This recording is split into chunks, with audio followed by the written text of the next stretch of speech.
Ahamamtada Manipur Mirror na Mayam Tara Moxari Loina channel asina ngasi thagat chagadruba video ase mayam na haibiro pigi matungina habidi akhoi comment da mayam na apamba sum phongdong na poduda akhoi lining thok sana mehi amasung akhoi ibido pakhang base mabani na akhoi nongkhong koiraga pambal ka gi base masi matangi video ma senbi ona mayam haibirak pene ado hairi base hana larik khara sum khomjin jaraga thijaraga mayam gi damta khudol tamjari ado hairiba wari asida asoiba aranba kariguma yawramagadi mayam ngakpi gani haidana su haijari video se mayam khanbirak pani mayam yeng taminasi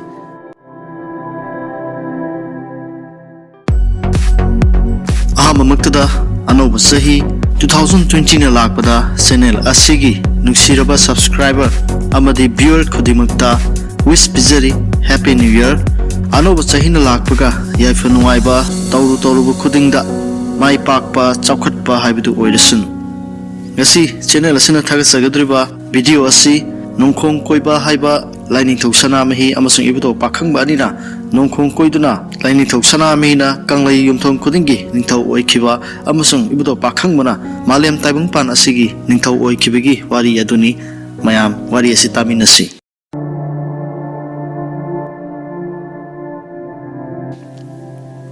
ipuroina sayon oiriba atingkong maru sidabana ahangba haibadi hawfam amadi loifam khangdraba phiban phijin khaiddraba tarang malang asibu aron basa udaba phijena laitengduna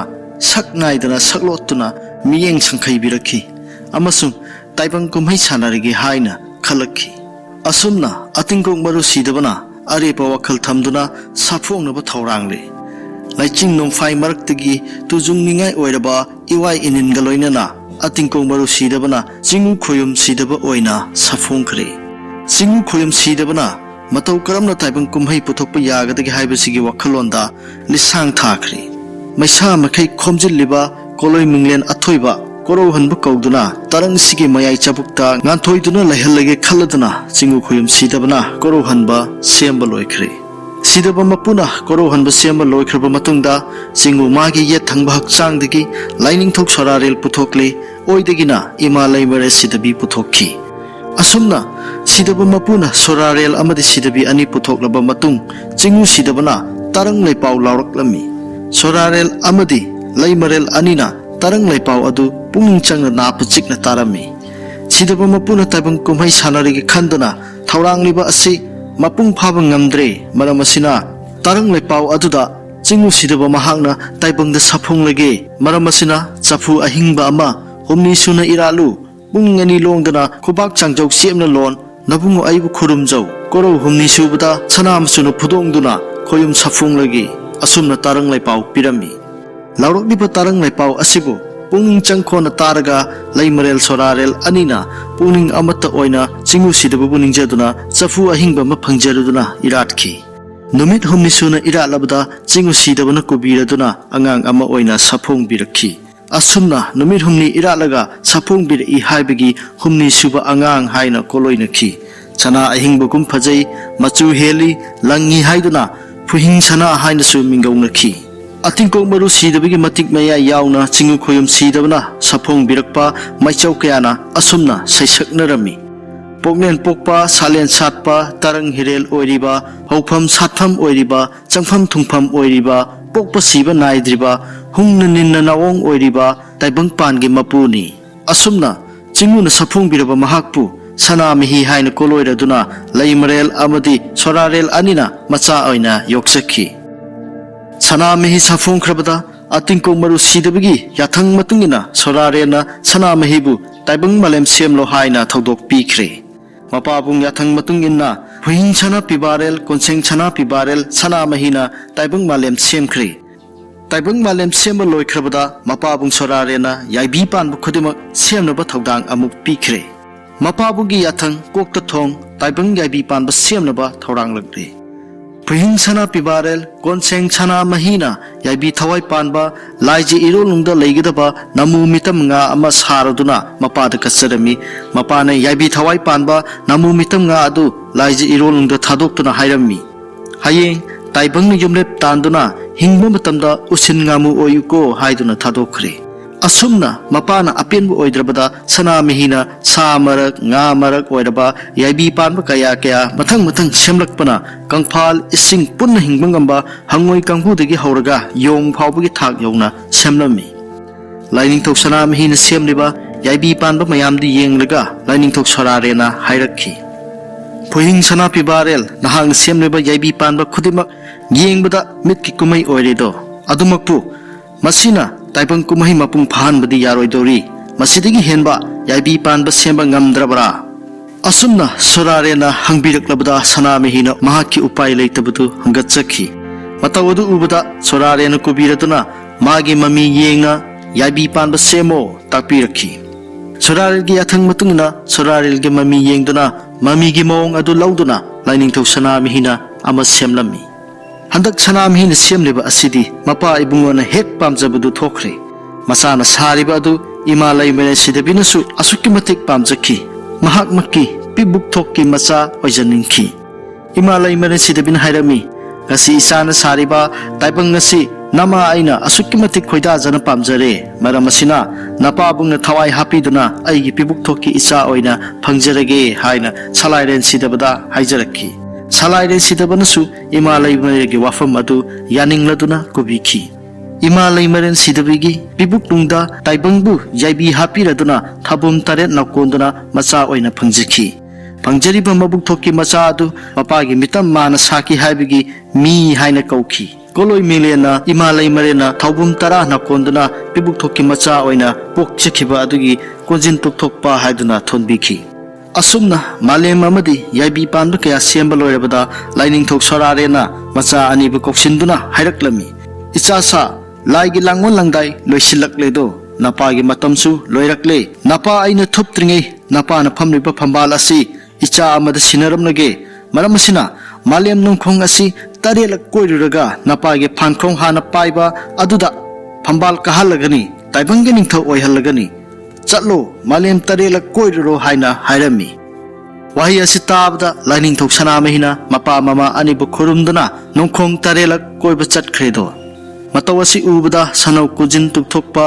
milu pirang tarang hauna tengban bagi palem oiribi ma bapuksabi laimere sidibigi makada kapcherure tengthana waina pangal chonbo oibana samu mangam chandabana nongkhong koiba ngamloidore maramasina mana oiba mahakti phambal kaduna taibang ningthau oiba oithoktre haina palem makada pawdamnure laimaren sidabi palem oibina maparigi matau ubada pai manungda nungon khri matha nungda konbiduna maparibu nauthembirakhi pari khomdon atonba pai makari nongbangna khoi makari hik hik nabano korong nongkhong koiba ngamnaba marambu aina loina hiram suna takani marik chumna haigani panthong mapa nongdamba tengban besemba mahakni punambaki haupam loipam su lengli paliba khudamaki changpham thungpham su mahakni panthau phangkhong ningthiba mamit lising lakha oibani panthau magi phangkhongbu tarelak sunu koirabadi nongkhong koiba pangkhakni asum haina imalai mane sidabina pakhangbabu nongkhong koiba ngamnaba asamba lambi takpire araibu upai pibikhre palem mamagi thumlaba pawmen asi tajabada unbi puning marang hauna harau mathoi karaduna palem naktaki haugalakle mapa panthaugi sana phangkhong maikei tamna khongkap kamjau hulladuna khonglei thuna chatkhre mangal ngamna nganaiba chingu matik leiraba phankhong nakta changduna panthau phankhong tarelak pu koikhre sidaba lainingto sorarelgi khoya khada lurukna sangjaduna purum jakhre matawudu ubada sorarel angakpa pokhi maparigi matawdu ubada ngahak yengduna laikhre mama laimane sidabigi thawin sinni haibasi khanglami adubu haidokhraba wa ngakthaba yadabuna pakhangbubu phambal ka halle loinana maparigi koloibu mapa masak khangi haibigidamak mapa khangba pakhangba haina thonbi khre asumnati oirabada nongkhong koiruraga chana mehina hanjillakpada asigomba pukchel khoiba achan miran naiba thaudau asida lal amadi tholaba tare haibigi chingnaba mipaibadi pokhi adubu punamak khanna khanna pakhangbada phambal kahalaga taibang ningthau haplamnaga sorarel thuptuna leikhi Matau asum tauringai Lainingthau Sanamihisu nongkhong koiba loiraduna kanglei tamna yenglakpada masanau atonba pakhangbana panthau phankongda panthau masak mangal phangladuna phamduna lairiba adu urami khoyum chingu Lainingthaugi maithong kuri hauna sawbigi pankhai thengkhre khongka kamjau hunduna kanglei pung tamlaklami Sanamegi matau adu ubada sana atonba mapa khangba mehul chingum chingagum panthaugi phankhong thadoktuna chenaba thorang lakre asumna Sanamihina pakhangbu tanarakpada salairena lainura taret putholaduna lainura taret aduna chongthoraktuna pakhangbu koisenduna thamki aduga pawro aina isai saktuna Sanamihibu phathaki taibangi ihan hanba isai saihoni saihau adudi sang sangdrofa sangdre laino sangdrofa waino sara waise langmai waira waino se ke mo Yanggoi senba xiao tokpa kambaga kaige yenga hauha waino se sara langmai waino se taibang tarang panbada laise mapan tharingai yaibi mau lingbada chingu thauda tung inna nongkhong koiba chatlingai yenkhong phattaba khongbadi yenkhong phatte chasillu laigi yeni langkhinu waino se sara langmai waino se palema bu ningjaba palem thaujal laibana mapa masak khangbana nongthrai mau lingbani sanarik mapal thabani se waino se chara langmai waino se asum haina sairauduna khoyum mabu namhatli Sanami mabu lamthingi pakhangba mabu kanmaduda khoyum khoidau thitkhre Sanami hena sawbada loikhre Sanami na sawba mahandrabada soraren chongthurakle aduga Sanami bu nauthemnami Pari hal nangbu sawkhinu pai mapun tapthako pungning khegum langkhinu wakhal parai lakhone mioi babu sembiba yaibi pan babu sembiba yaifa nungai pibiba sidama pal thabiba nadama u lingbiba nongkhong koiba angamba hawpham satham oiriba changpham tungpham oiriba pokpa siba naidriba konseng chana pibarel puhing chana laijerel yaibi kongi mabudau taibang pan sembiba malemna semba mapuwo nangna semba taibangbu nangna manghange thauranganu pari ibungo nahakti napadagi su hanbani napadagi su mathakni atingkong waru sidaba ipuroidi sidabana chapu ahingba manungda korau humni irana khoyum saphong bibani aishu nangna sembani laimaren sunangi khusemni malem taibang panbigi thawai panba pandaba achat chatta yaibi pan taibang kumhai oiriba punamak nangi khusemni do mapugi thaujal phangduna atingkong maru mahakna khoyum saphong biduna chapu ahingba manungda khoyum matik utna mangal mayai phudokna icha oina pibi khibani khoyum matik thoktrabada sigumba kangrup khudingi khunai phurup khudingda matang tanglo chanabu matik leiba maichau oina langon sayon taurage